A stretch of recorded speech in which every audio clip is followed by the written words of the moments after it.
Innal hamdalillah nahmaduhu wa nasta'inuhu wa nastaghfiruh wa na'udzu billahi min shururi anfusina wa min sayyiati a'malina. May yahdihillahu fala mudilla lahu wa may yudlil fala hadiya lahu. Asyhadu an la ilaha illallah wahdahu la syarika lahu wa asyhadu anna Muhammadan 'abduhu wa rasuluhu. Amma ba'du. Fa inna khairal kalami kalamullah wa khairal huda huda Muhammadin sallallahu alaihi wasallam. Syarrul umuri muhdatsatuha wa kullu muhdatsatin bid'ah wa kullu bid'atin dhalalah wa kullu dhalalatin finnar. Alhamdulillah, kita rafa'kan syukur kita kepada Allah Subhanahu wa taala yang mengumpulkan kita dalam majlis ilmu, yang menjadikan kita di antara hamba-hambanya yang masih lagi diberikan kekuatan, kesihatan, kemampuan untuk hadir dalam majlis yang begini. Dan kita mengharap dengan adanya majlis yang begini, Allah menambahkan kita ilmu yang bermanfaat, seterusnya kita menjadi istiqamah dalam beramal, sehingga kita bertemu dengan Allah dalam keadaan Allah redha kepada kita, insya-Allah. Amin ya rabbal alamin.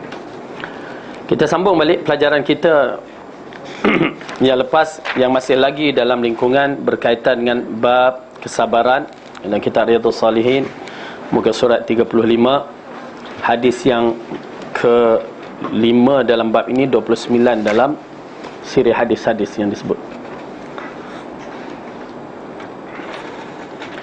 di mana kesabaran diperlukan pada tiap-tiap pribadi jika ingin mengangkat darajatnya ke derajat yang tinggi. Maka oleh kerana itu Allah menjanjikan kebaikan kepada orang-orang yang sabar. Di antara akhlak yang terbaik yang untuk dipersembahkan kepada Allah.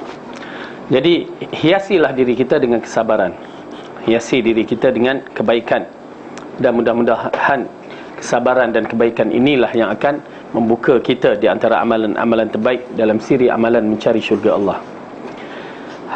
Hadis yang kelima, wa an Abi Zaid Usamah ibn Zaid ibn Harithah maula Rasulullah sallallahu alaihi wasallam wa habbihi wa ibni habbihi qala arsalat bintu Nabi sallallahu alaihi wasallam inna ibni qad ihtudira fashhadna fa arsala yukri'u salam wa yaqulu inna lillahi ma akhadha wa lahu ma a'ta wa kullu shay'in 'indahu bi ajalin musamma faltasbir wal tahtasib.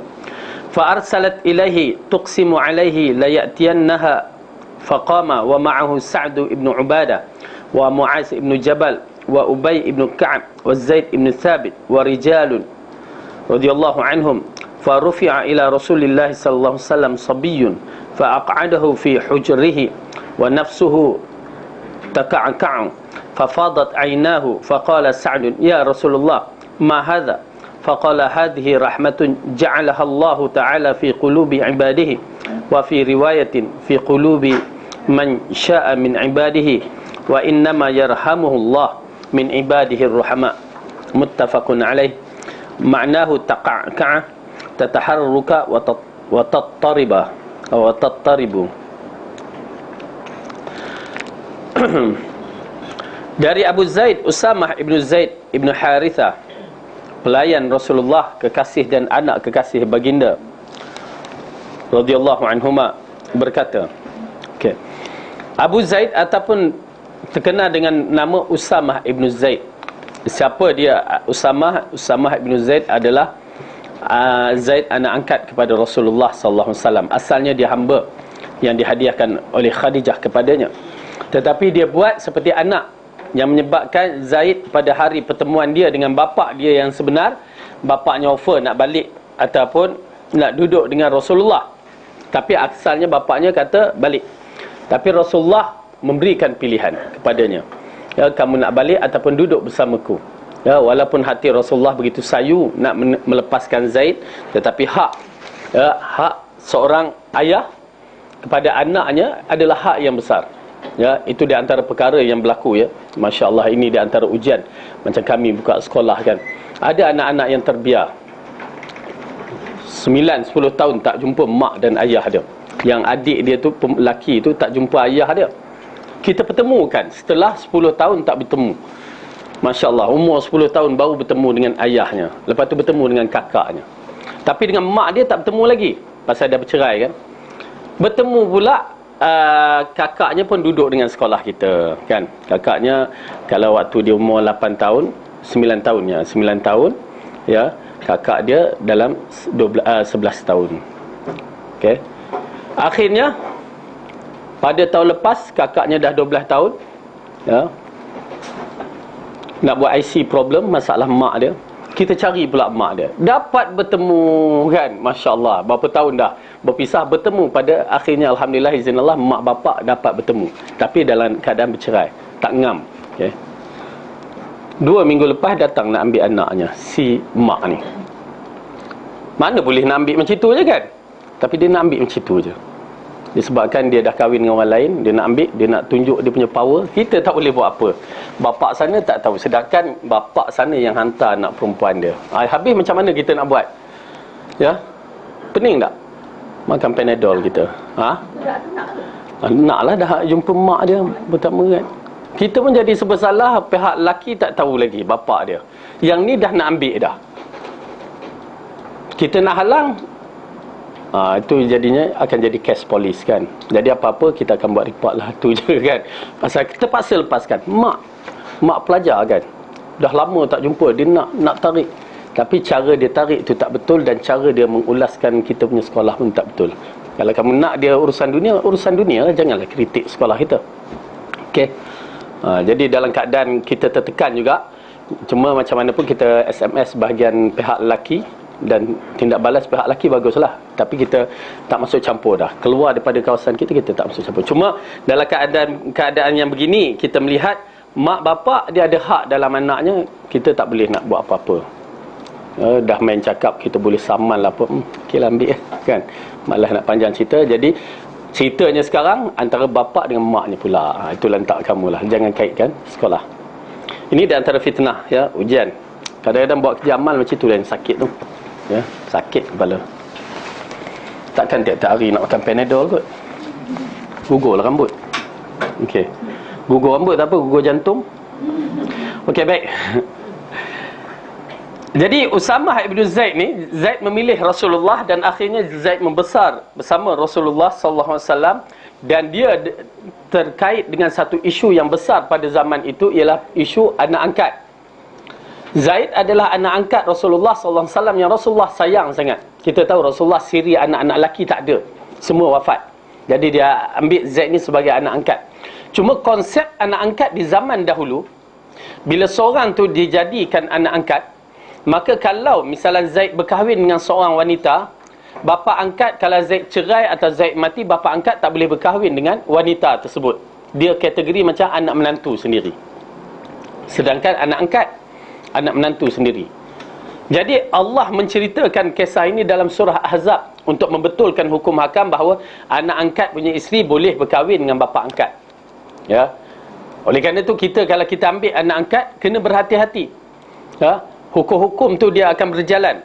Kadang-kadang kita tak buat cara Islam, akhirnya anak angkat tu besar dalam rumah tangga kita dalam keadaan bercampur baur lelaki perempuan dan tidak menjaga aurat. Misalnya kalau lelaki terhadap mak angkat dia, kalau perempuan terhadap bapa angkat. Di sana hukum akan berlaku banyak perkara bermasalah. Kalau letak anak angkat perempuan misalnya, hukumnya macam bibi ada di rumah juga. Maka kena jaga aurat, perbatasan apa semua. Kecuali bila dia jadikan anak angkat itu sesusu. Tang situ dia akan melepaskan banyak perkara. Okey. Jadi Usamah bin Zaid ni bukan anak angkat sesusu. Ya. Jadi kita tahu kisahnya apabila dia berkahwin dengan Zainab bintu Jahsy kan. Dia tertekan kerana Zainab seorang perempuan bangsa Quraisy. Ya. Dia bila bangsa Quraisy satu bangsa yang orang kata bangsawan punya kategori. Ya. Jadi agak tak ngam Zaid ni tahap hamba, ya, hamba. Jadi bila dikahwinkan tak ngam. Kalau perempuan buat perangai kan, kan. Ya, kalau perempuan buat perangai, pening kepala si suami. Jadi bila dah keadaan macam tu, bila tak ngam, apa semua tak ngam. Jadi rupanya ada hikmah yang terkandung. Allah nak memutuskan satu hukuman yang tepat terhadap hukum anak angkat rupanya. Okey, kita tengok dalam surah Al-Ahzab. Apa hukum yang terkandung?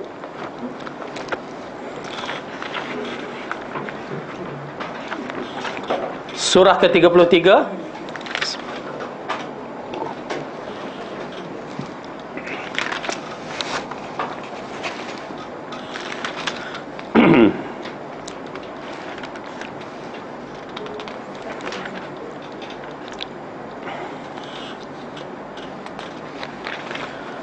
ayat yang ke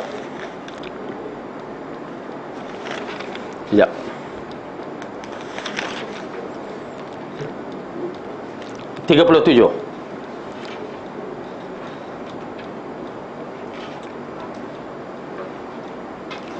Okey. Saya baca terjemahan dia. Dan ingatlah ketika kamu berkata kepada orang yang Allah telah melimpahkan nikmat kepadanya dan kamu juga telah memberi nikmat kepadanya, tahanlah terus isterimu dan bertakwalah kepada Allah, sedangkan kamu menyembunyikan di dalam hatimu apa yang Allah akan menyatakannya, dan kamu takut kepada manusia sedangkan Allah lebih berhak untuk kamu takuti. Maka tatkala Zaid telah mengakhiri keperluan terhadap isterinya menceraikannya, kami kawinkan kamu dengan dia, supaya tidak ada keberatan bagi orang-orang mukmin untuk mengawini isteri-isteri anak-anak angkat mereka, apabila anak-anak angkat itu telah menyelesaikan keperluannya daripada isterinya, dan adalah ketetapan Allah itu pasti terjadi. Itu dia. Rupanya apabila sampai satu kemuncak, Zaid menceraikan juga. Zaid menceraikan Zainab, dan selepas itu Allah mengahwini Rasulullah dengan Zainab. Ya, bukan wali-wali yang mengahwinnya, tapi Allah yang mengahwini Rasulullah dengan Zainab. Itu pasal Zainab agak gah, dia megahkan sikit diri dia.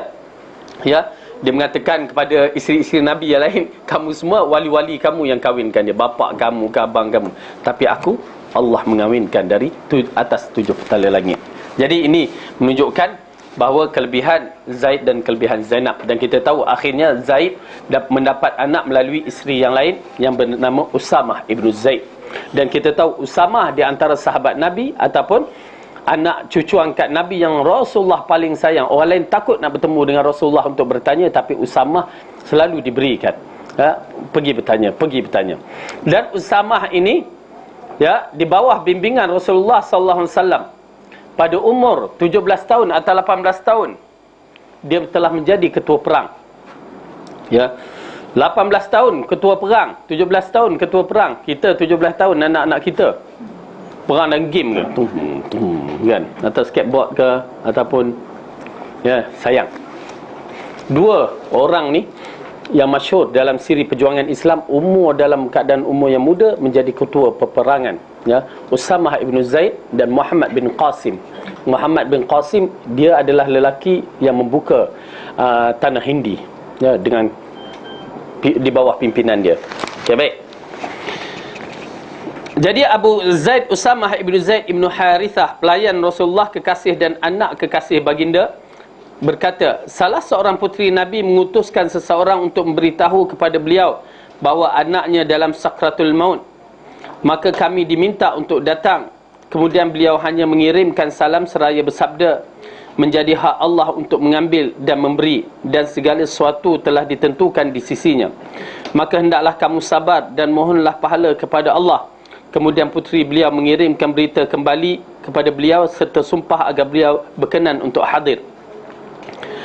Maka berdirilah beliau disertai Sa'ad ibnu Ubadah, Muaz ibnu Jabal, Ubay ibnu Ka'ab, Zaid ibnu Thabit dan beberapa sahabat yang lain. Maka diberikan anak yang sakit itu kepada Rasulullah dan didudukkan di pangkuan baginda, sedangkan nafasnya tersemput-semput. Yang terjadi kemudian menitis air mata baginda melihat hal itu. Sa'ad bertanya, wahai Rasulullah, apakah ini? Yakni, kenapa kamu menangis? Beliau menjawab, titisan air mata ini adalah rahmat yang dikurniakan Allah Ta'ala ke dalam hati para hambanya. Dalam riwayat yang lain disebutkan, ke dalam hati hamba-hamba yang dikehendakinya, sesungguhnya Allah hanya menyayangi hamba-hamba yang mempunyai rasa kasih sayang. Makna takak-akak, bergerak dan bergoyang-goyang. Okey, baik.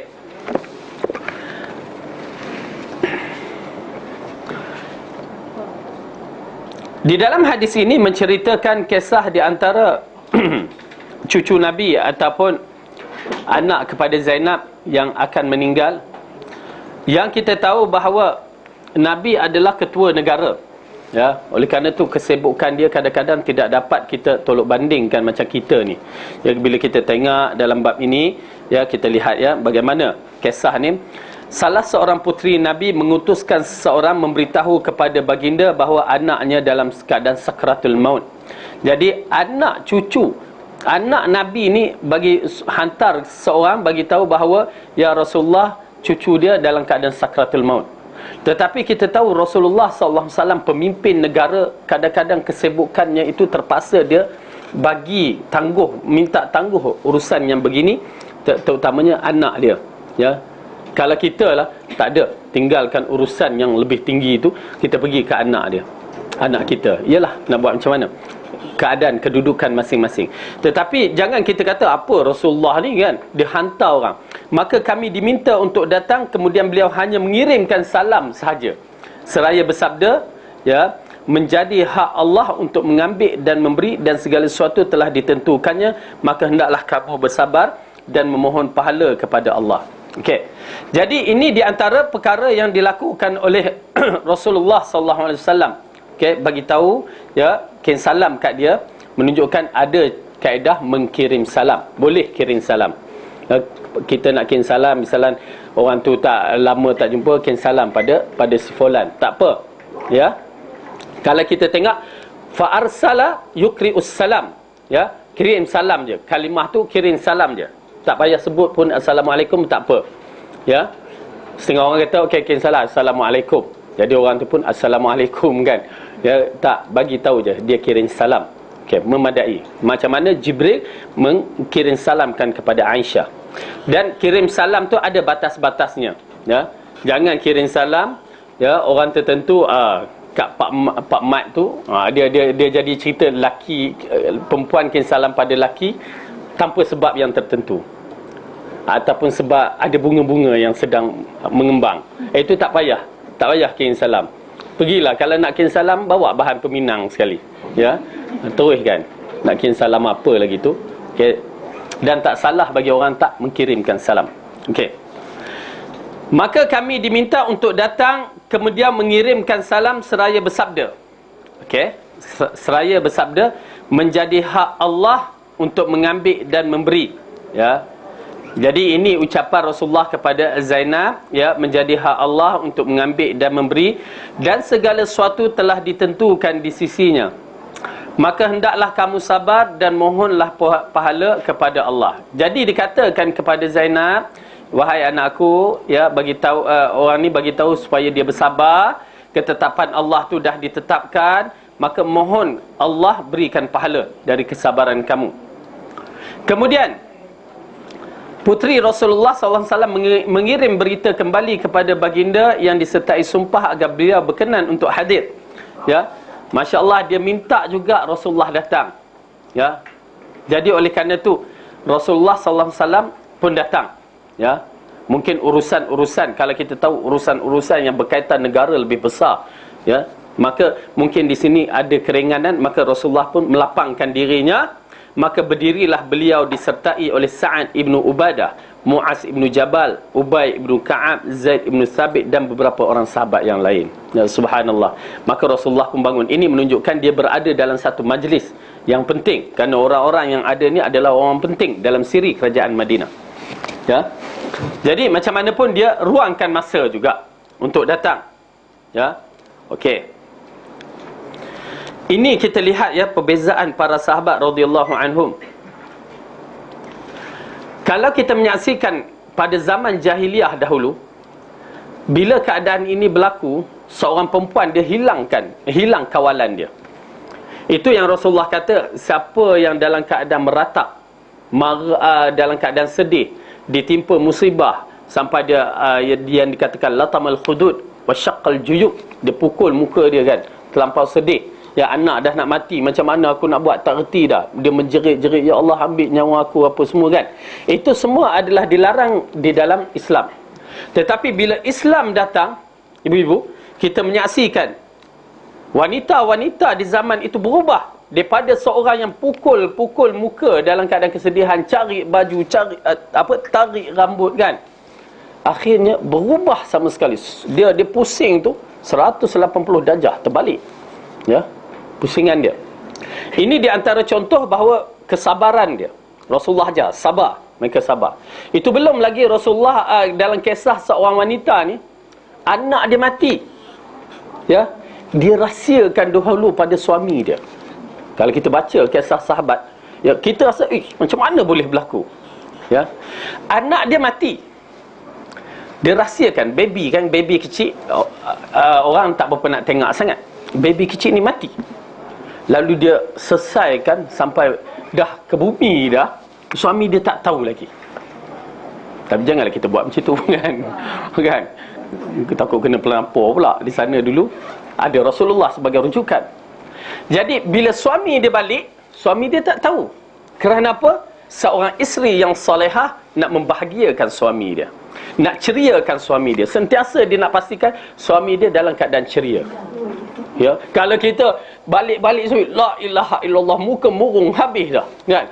Nak cerita tu anak dah mati ni, lepas tu tak apa, kita ikuti dengan peluru-peluru berpandu pada abang tu, suami berbang-berbuk kan. Suami tu nak masuk habis dah, terpaksa keluar balik.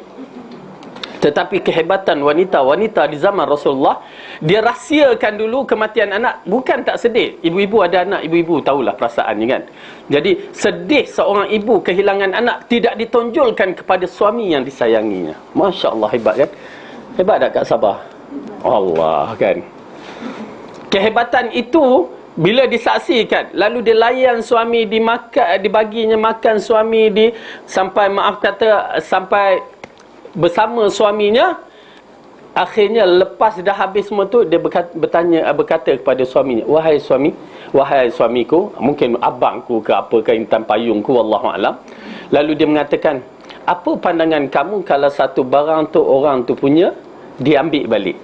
Jadi kiasan begitu cukup cantik kan. Suami kata itu hak dia, maka hak dia ambil balik.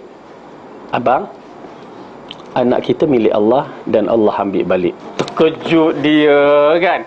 Terkejut pula lah kan.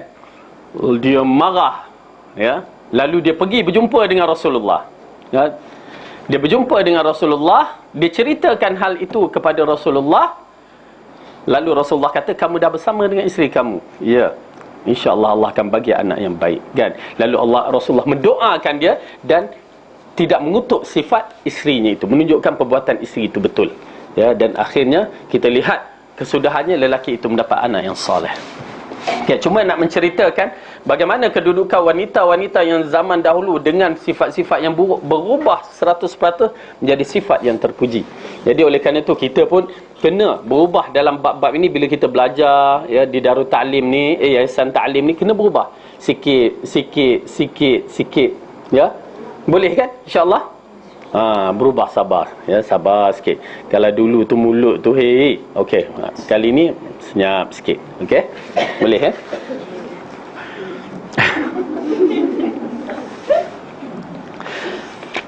Maka berdirilah beliau disertai Sa'ad ibnu Ubadah, Mu'az ibnu Jabal, Ubay ibnu Ka'ab, Zaid ibnu Sabit dan beberapa sahabat yang lain. Maka sampai rumah tu diberikan anak yang sakit itu kepada Rasulullah dan didudukkan di pangkuan baginda.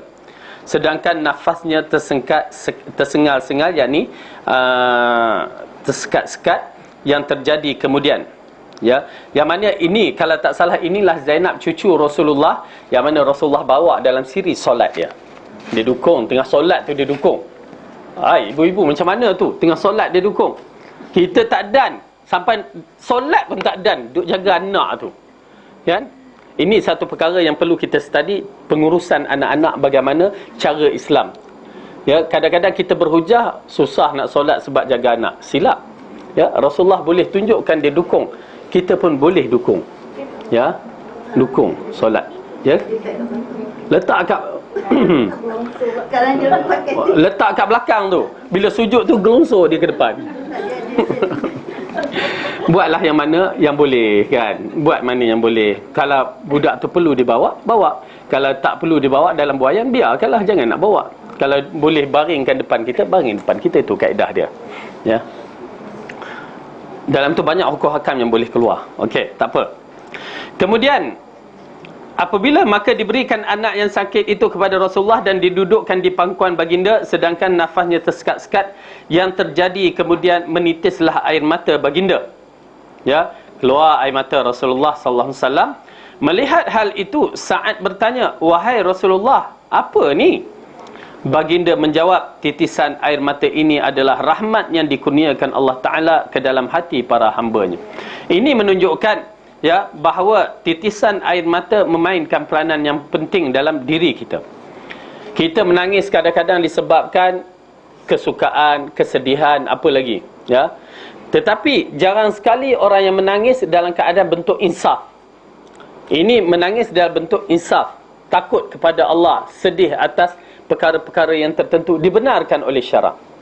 Ya, dibenarkan oleh syarak. Tapi titisan air mata ibu banyak, kan? Waktu anak sakit dia menangis, anak mati lagi lah menangis, anak gembira, berjaya, dia menangis juga lagi. Pergi jauh, berpisah, menangis juga. Kahwin nangis kan. La ilaha illallah kan. Lihat air mata ibu banyak. Air mata anak tak ada ibu dia macam mana ya? Tak ada, melainkan mak mati. Habis. Itu pun kalau anak yang baik. Kalau tak mak mati, alhamdulillah, harta wasiat, harta apa? Pusaka ada. Air mata anak, itu pasal saya katakan dalam bab ini banyak, ini nasihat melalui pengalaman. Bila kita nak membahagikan harta yang kita miliki pada anak-anaknya, jangan bagi semua. Simpan bahagian kita sedikit. Ya, nak hibah-hibah lah, tetapi simpan bahagian kita sedikit. Anak tak seperti kita. Kita sanggup menghidupkan anak start daripada kecil itu ya, orang kata tapak kaki 2 jari tu ya, sampai dia besar. Dia tak boleh nak jaga kita sementara kita nak mati je. Waktu nyanyuk tu pun dah dia menyampah kat kita. Ini melalui pengalaman yang kita dapat di kampung-kampung kan. Bukan kampung je, bahkan dalam surat khabar dia bagi semua harta pada anak-anaknya, sudahnya dia duduk kat mana? Tanah wakaf anak tu, buat 1 biji rumah untuk dia. Jahat ya, anak yang begitu.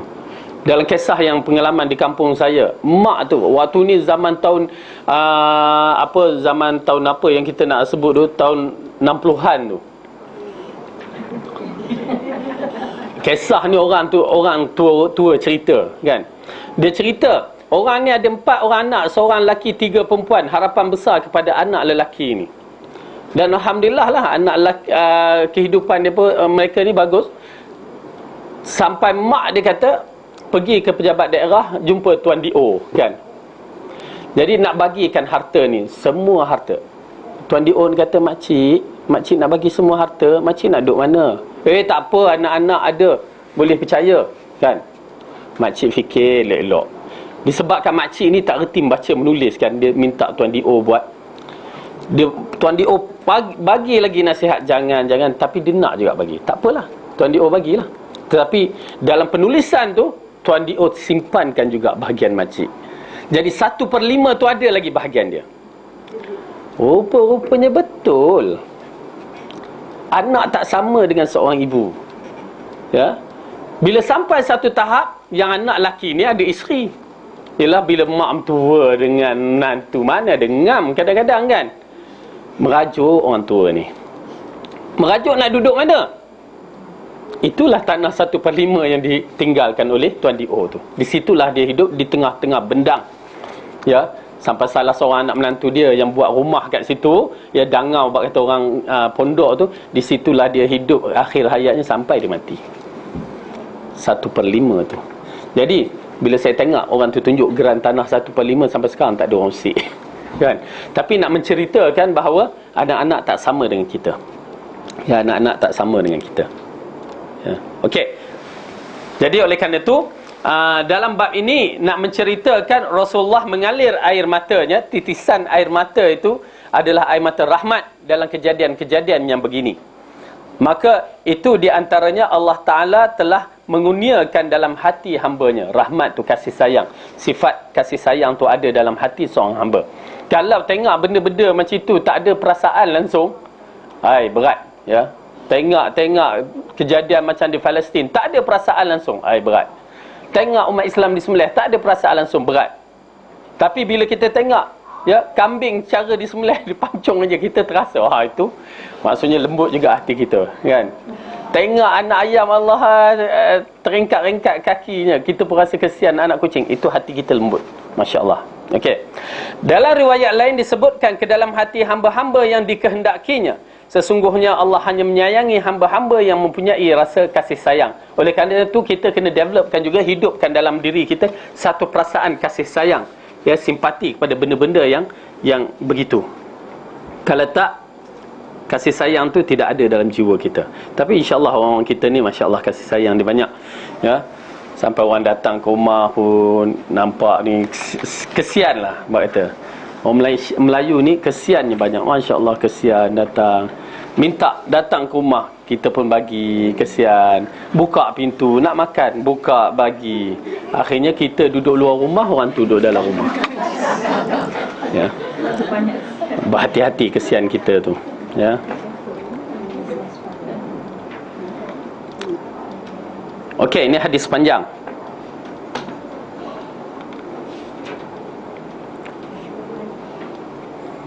Okey. Jadi kita baca terjemahan dia.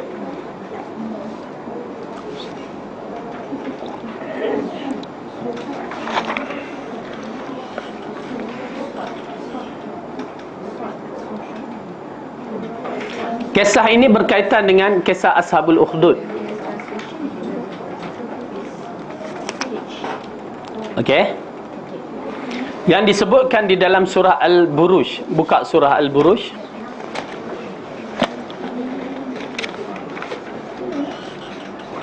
Surah yang ke 85.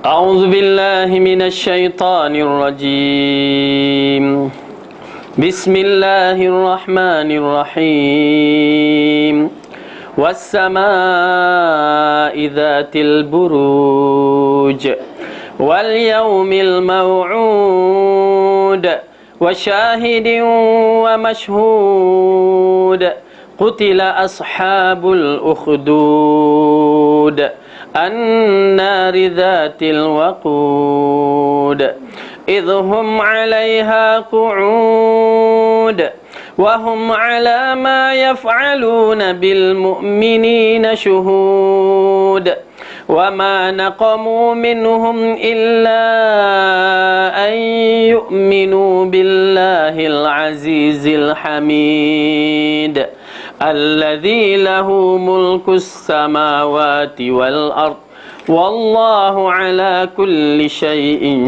شهيد.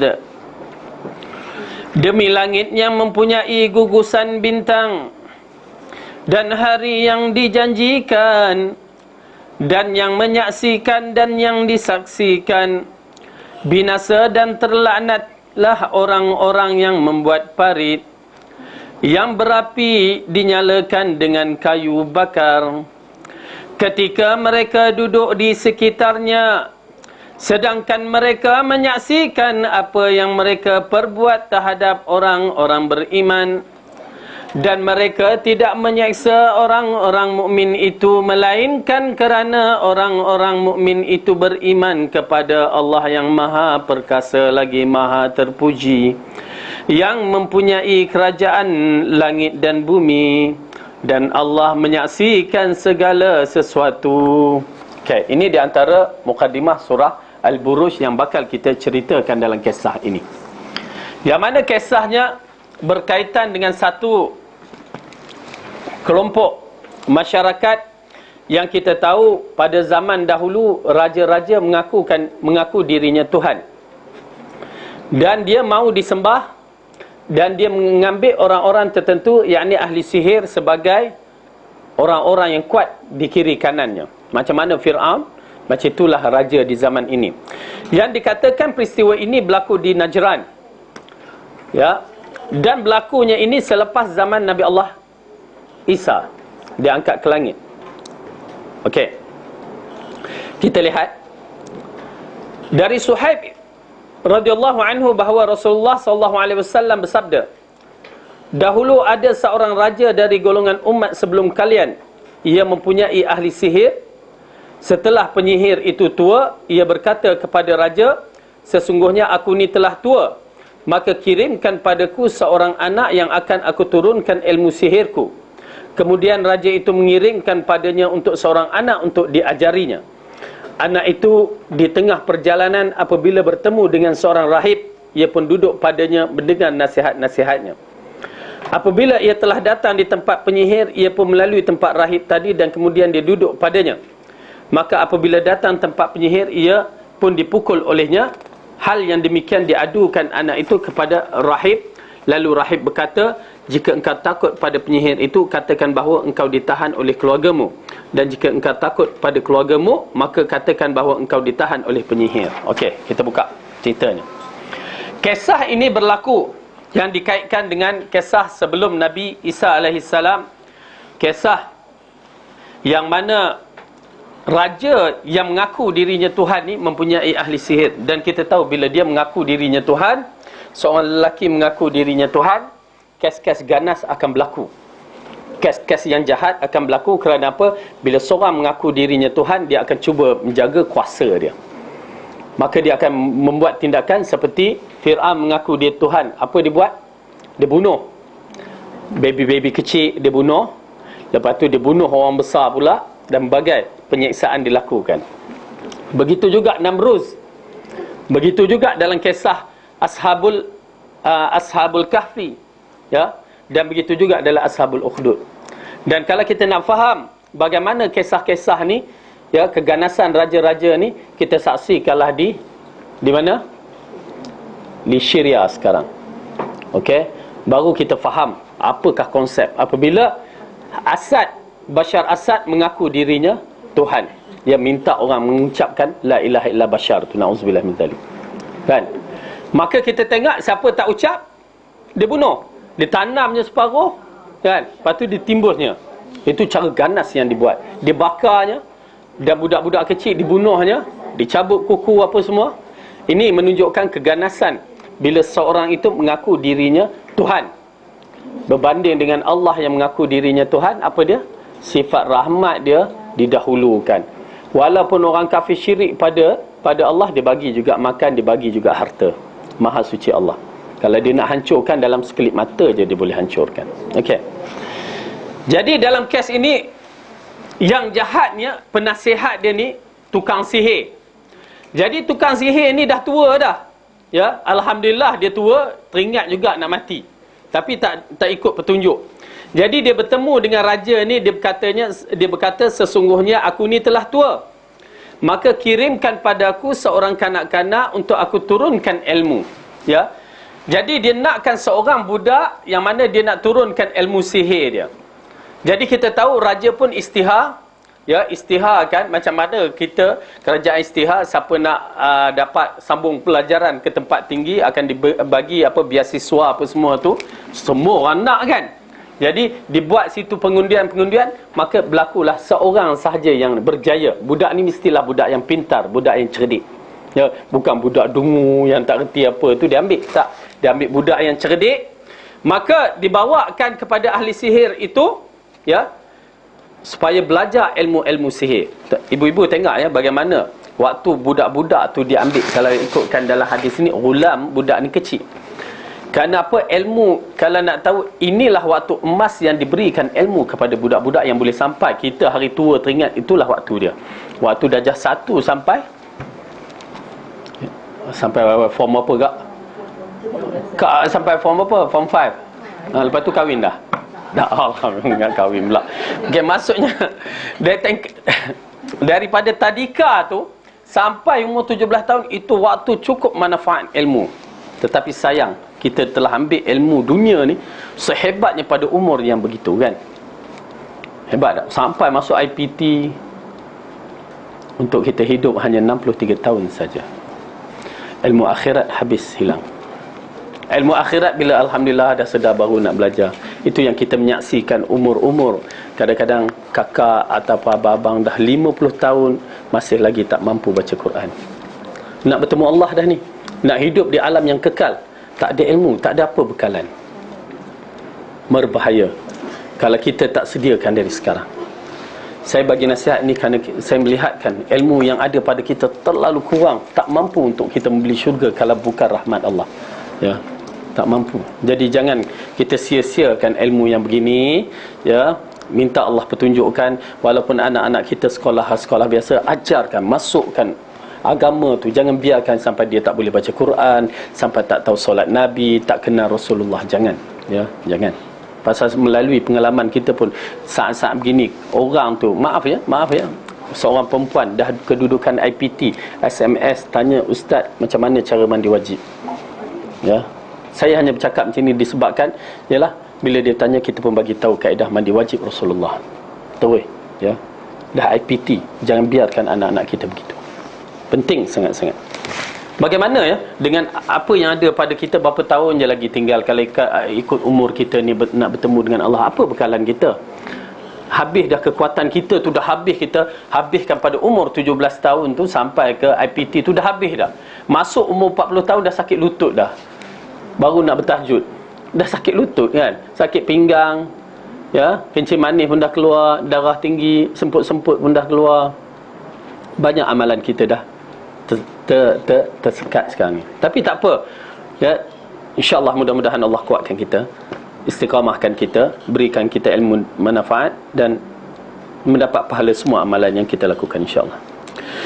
Kemudian raja mengirimkan padanya seorang anak untuk diajarinya. Anak itu di tengah perjalanan. Okey. Jadi dalam kisah ni ya, kisah ni budak ni dia duduk jauh. Okey. Kita kena lukis sikit.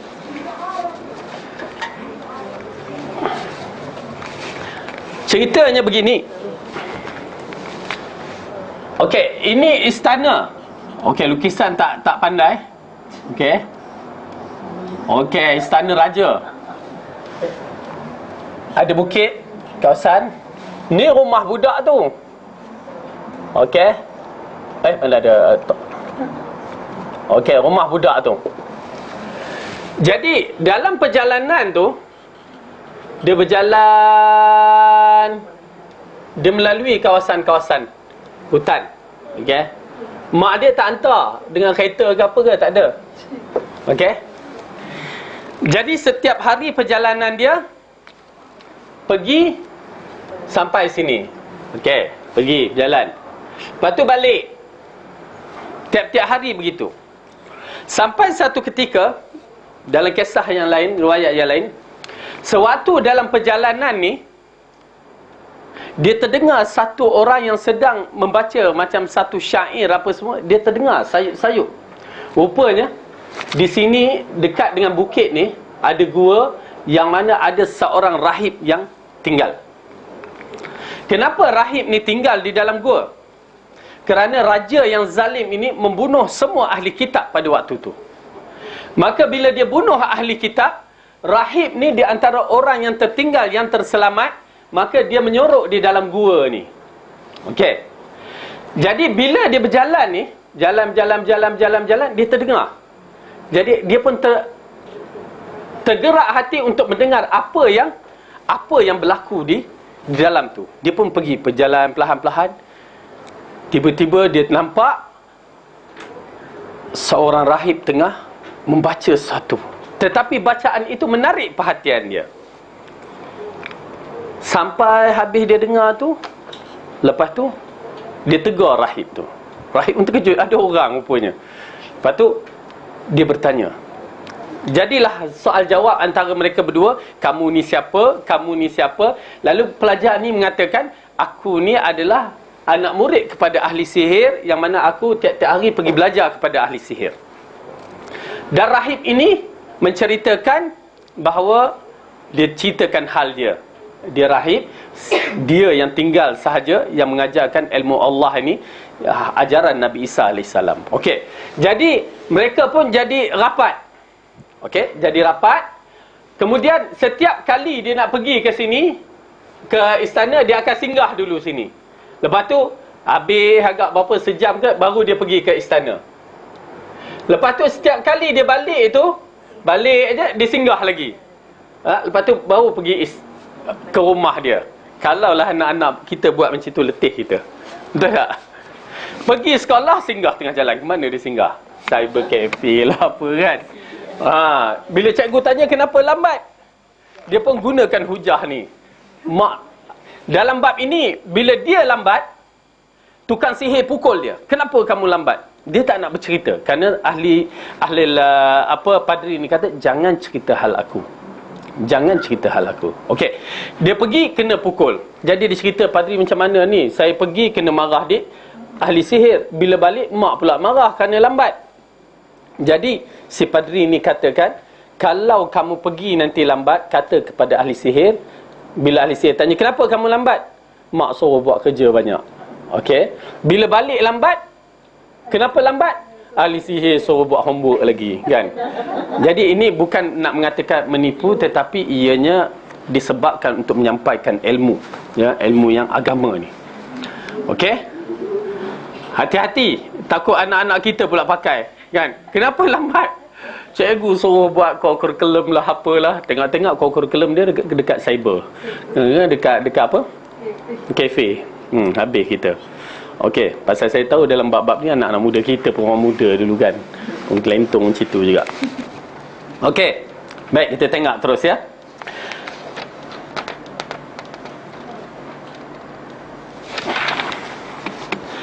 Baik. Begitulah setiap hari kita menyaksikan. Sekarang budak ni dia belajar dua perkara. Dia belajar sihir, dia belajar ilmu agama. Belajar sihir, belajar ilmu agama. Dua-dua dia jadi master dalam bab ini. Ya, Masya Allah, budak kecil ini. Kita tengok. Pada satu ketika, di waktu yang di dalam keadaan yang demikian, lalu tibalah dia suatu tempat, dan di situ ada seekor binatang besar yang menghalangi orang banyak di jalan yang dilalui oleh mereka. Anak itu lalu berkata, pada hari ini aku akan mengetahui apakah penyihir itu yang lebih baik ataupun rahib itu yang lebih baik. Ia pun mengambil sebuah batu, kemudian dia berkata, ya Allah, apabila perkara rahib ini lebih dicintai di sisimu daripada perkara penyihir, maka bunuhlah binatang ini sehingga orang-orang banyak dapat berlalu. Selanjutnya batu itu dilempar kepada binatang, kemudian binatang itu pun terbunuh sehingga orang bisa melalu. Okey. Satu hari, ya, sewaktu dia ulang alik tu dan dia dah jadi master dalam kedua-dua ilmu sihir dan ilmu agama ni, maka tiba-tiba di tengah jalan tu berlaku satu sedikit kekecohan. Ada binatang yang berbahaya, besar, mengganggu jalan. Orang nak lalu tak boleh, orang nak lalu takut, orang nak pukul pun takut. Binatang yang besar ni. Maka budak-budak ni, si budak ni pun ketengahkan dirinya. Orang tahu dia ahli sihir, budak yang belajar sihir dengan raja, tetapi mereka tak tahu dia belajar ilmu agama dengan rahib ni. Lalu dia berkata, ya Allah, jika, ya, batu tu kecil je, jika ilmu ahli rahib ini disukai ataupun benar berada di sisimu, maka tolonglah aku. Ya. Jadi dia pun baca bismillah, dia baling kepada binatang tu. Ya, subhanallah. Baling dengan tak logik di akal, batu yang kecil baling, binatang boleh mati. Itu yang menyebabkan satu yang dikatakan karamah, satu benda yang pelik kan. Benda kecil tiba-tiba boleh mati. Okey. Maka lalu, okey, kemudian binatang itu pun terbunuh sehingga orang bisa lalu. Ia lalu mendatangi rahib dan memberitahu hal tersebut. Rahib pun berkata, hai anakku, engkau sekarang lebih mulia dariku. Keadaanmu sudah sampai pada tingkat yang sesuai. Apa yang aku lihat, sesungguhnya engkau akan mendapat cobaan. Maka jika benar demikian, janganlah menyebut namaku. Jadi budak ni dah mempunyai tahap ilmu yang tinggi, maka dia akan diuji. Ujian akan datang lebih hebat. Maka rahib ni dah ada maklumat. Itu pasal macam kita, ya, bila kita tengok orang tu sentiasa dalam keadaan yang istiqamah, kita kata baik-baik, maksudnya teruskan, tapi ingat Allah akan uji. Pasal nak naikkan iman seseorang tu. Ya, dia nak naikkan iman seseorang tu. Maka kena sabarlah. Okey. Jadi di sini Rahib tu menasihat, jangan sebut namaku. Bukan dia takut, tetapi tinggal dia seorang sahaja yang mempunyai ilmu dalam kawasan tu. Orang lain dah tak ada dah. Kalau hilang dia, hilanglah. Macam kita, inilah yayasan taklim tempat kita belajar sunnah. Kalau hilang ni, letih kita nak cari tempat sunnah. Ya. Okey. Lalu anak ini dapat menyembuh orang buta dan penyakit lepra, serta dapat mengubati banyak dari segala macam penyakit. Masya Allah, dia boleh ubat orang buta, boleh ubat sopak, dan boleh mengubati banyak segala penyakit. Sopak satu penyakit yang agak kita tengok, sakit kulit yang agak nak kata jijik pun, ialah Allah dah uji macam tu. Tapi kalau sopak ni putih-putih tu, dia akan muncul waktu hari Rabu, dia kemerah-merahan, keping-pingan. Dia bukan pink cantik tapi nampak dia naik merah dia tu kan. Itu pasal dalam sunnah Rasulullah, kalau kita nak berbekam, ada larangan bekam pada hari Rabu. Ya, hari Rabu. Okey. Kemudian, maka hal demikian didengar oleh sahabat qarib raja yang telah menjadi buta. Ia pun datang pada anak membawa hadiah yang banyak jumlahnya. Lalu ia berkata, apa saja yang ada di sisimu, ini menjadi milikmu apabila engkau menyembuhkan mataku. Jadi salah seorang menteri ni, orang yang rapat dengan raja ni, buta.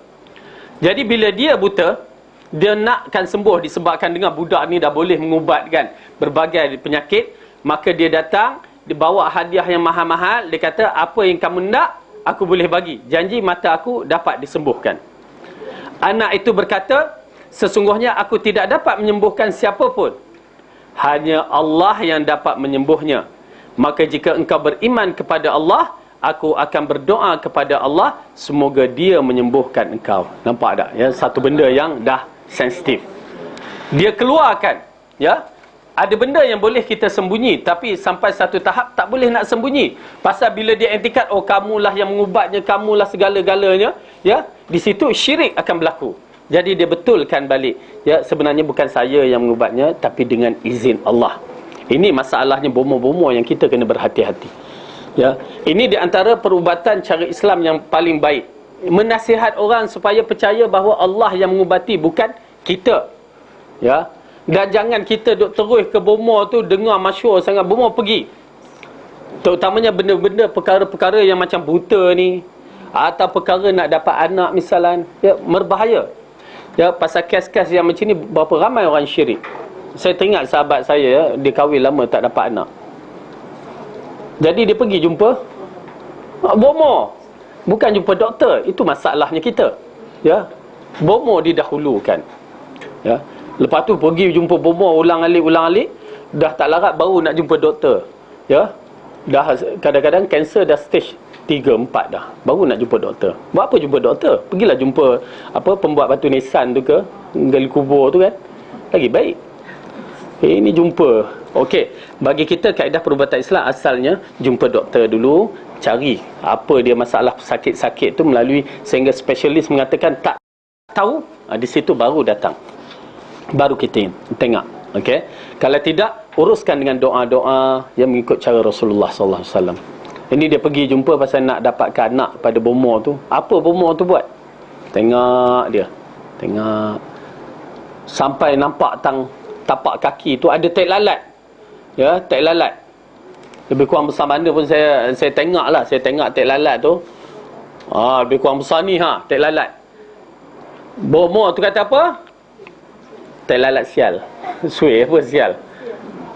Inilah yang menyebabkan kamu tak dapat anak. Dia congkirnya macam mana tu, ya? Saya kata, la ilaha illallah, kamu dengar cakap bomoh, buat apa? Kan? Dia congkir. Wah, na'udzubillah. Dah lah syirik, sakitkan badan kamu pula. Kan? Tak dapat anak juga. Kan? Itulah masalah kita, ya. Habis percaya pada bomoh, habis syirik belaka. Jadi dalam bab itu, lebih baik jumpa doktor. Macam sahabat saya juga tu, dia pergi jumpa, waktu tu UPM tengah buat satu percubaan, ya, adalah proses bagaimana seorang perempuan tu boleh mengandung. Sama 9 bulan dia duduk dalam hospital, perempuan tu lah duduk dalam hospital. Ya, setelah 5 tahun 6 tahun tak mengandung, tak beranak, tak ada pun. Akhirnya alhamdulillah dengan izin Allah, ya, dapat anak, ya. kesan daripada tu. Lepas tu beranak-ranak. Kan? Itu yang poin yang penting tu, kan? Beranak-ranak. Jadi asalnya kena rujuk kepada agama. Okey, baik. Lalu anak muda ni mengatakan, sesungguhnya aku tidak dapat menyembuh siapa pun, hanya Allah sahaja yang mampu menyembuhnya, dan jika kamu beriman kepada Allah, maka dia akan menyembuhkan kamu. Sahabat raja itu lalu beriman kepada Allah, kemudian Allah menyembuhkannya. Kemudian ia mendatangi raja, lalu duduk dekatnya sebagaimana duduk seperti biasa. Raja kemudian bertanya, siapa yang mengembalikan penglihatanmu itu? Bayangkan, seorang menteri ini asalnya buta, jalan bertongkat, orang berbimbing, tiba-tiba balik ke dalam istana dalam keadaan berlenggak-lenggok dia seorang. Tak kehairan raja kan? Kamu dulu buta, macam mana boleh celik ni? Di sini dia menjawab.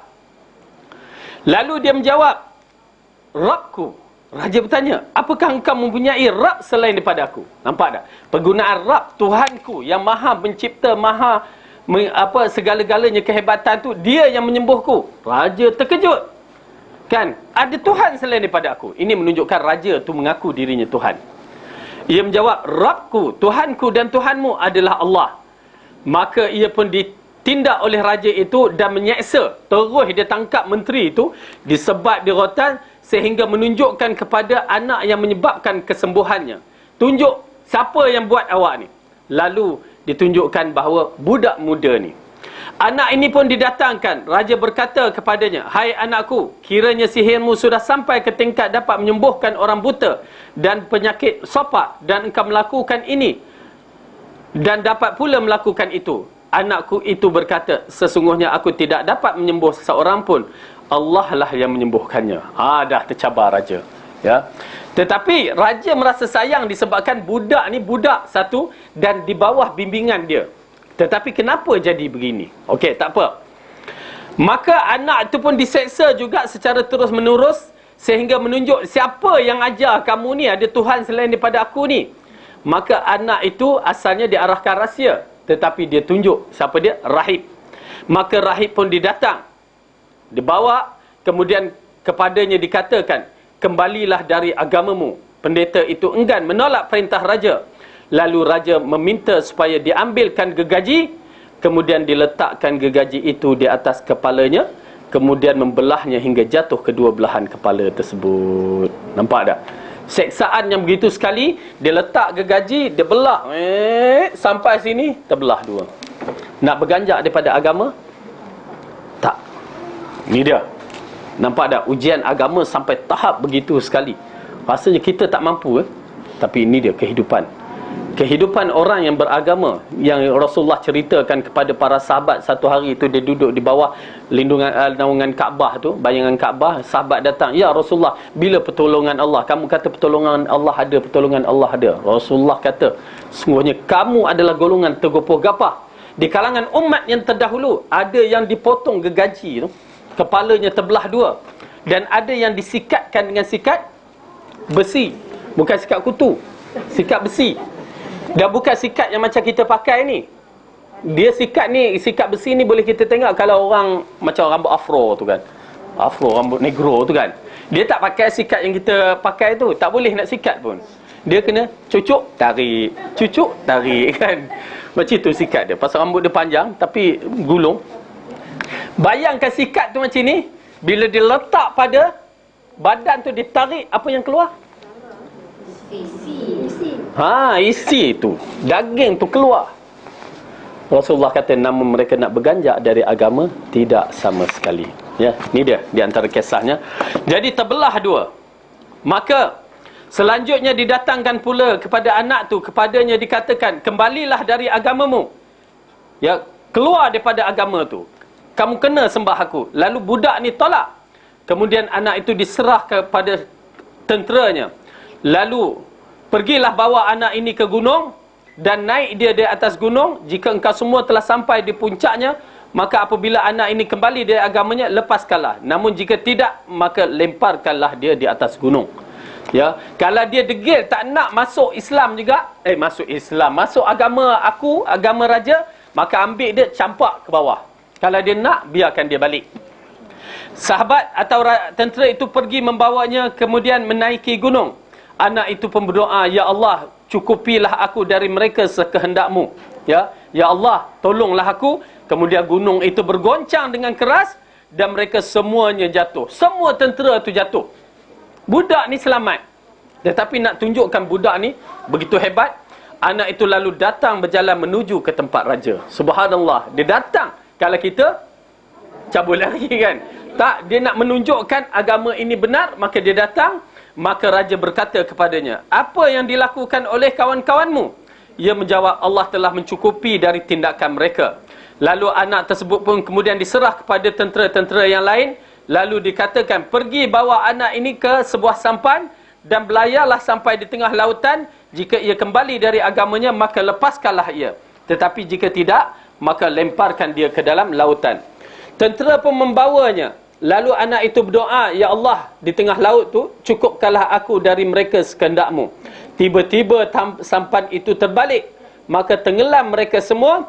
Dan anak itu datang berjalan, maksudnya anak itu balik, terus bertemu raja. Subhanallah, berani budak ni. Ya, ini menunjukkan budak ni pintar dan berani. Raja pun berkata, apa yang dikerjakan oleh kawanmu? Ia menjawab, Allah telah mencukupi dari tindakan mereka. Semua kalimah ditujukan kepada Allah telah menyelamatnya. Selanjutnya ia pun berkata kepada raja, wahai raja, sesungguhnya engkau tidak akan dapat membunuhku hingga engkau bersedia melakukan apa yang aku perintahkan. Raja bertanya, apakah itu? Kan? Jadi dia mengatakan kepada raja yang dah mengaku Tuhan, kamu tak dapat bunuh aku, melainkan kamu ikut perintah aku. Sudahnya raja kena ikut perintah. Dia macam kisah nujum 4 belalang, kan? Raja kena ikut perintah nujum. Nak masuk gua kena tunduk kan, merangkak. Aduh, sabar je lah. Apakah itu? Ia menjawab, engkau kumpulkan semua orang di lapangan luas, lalu salibkan aku di sebuah pelepah, kemudian ambil sebatang panah dari tempat panahku, lalu letakkan anak panah itu di busarnya dan ucapkanlah. Ya, maksudnya ambil di tengah-tengah stadium, misalnya setengah stadium tu panggil orang ramai, saksikan. Letak aku di tengah-tengah stadium tu, okey? Terpacak kat situ, kecil sangat. Okey? Ikat aku, ambil anak panah aku dan kamu panahkan aku. Dan ucapkan dengan ucapan, apa dia? Dengan nama Allah, Tuhan budak ini. Okey? Dengan nama Allah, Tuhan budak ini. Jadi raja ni pun ikut. Lalu anak panah pun dilesakkan dan di tempat mengenai pelapis tersebut, anak itu meletakkan tangannya di pelapisnya, kemudian meninggal dunia. Raja ni buat. Raja ni buat di khalayak ramai. Ya. Dan orang semua tahu percubaan bunuh budak ni tak berjaya. Dan akhirnya, bila budak ni cadangkan, raja pun ikut arahan budak itu dan disebut dengan nama yang maha agung ini, dengan nama Allah, Tuhan budak ini, maka dipanah betul-betul. Ya, kena kat sini ke, kat mana ke yang dikatakan tu.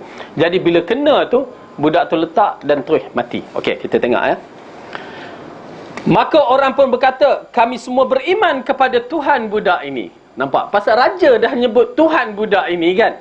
Kami beriman dengan Tuhan budak ini. Raja pun didatangi kepadanya dan dikatakan, apakah Tuan mengetahui apa yang selama ini Tuan takutkan? Benar, demi Allah, apa yang Tuan takutkan itu telah tiba. Orang semua telah beriman. Ini apa, dia punya menteri yang jahat, bendahara yang jahat, penasihat yang jahat. Dia kata, raja, tuanku tahu dah apa yang berlaku. Rakyat bangun memberontak, ya, tidak mau beriman dengan mengikut tuanku.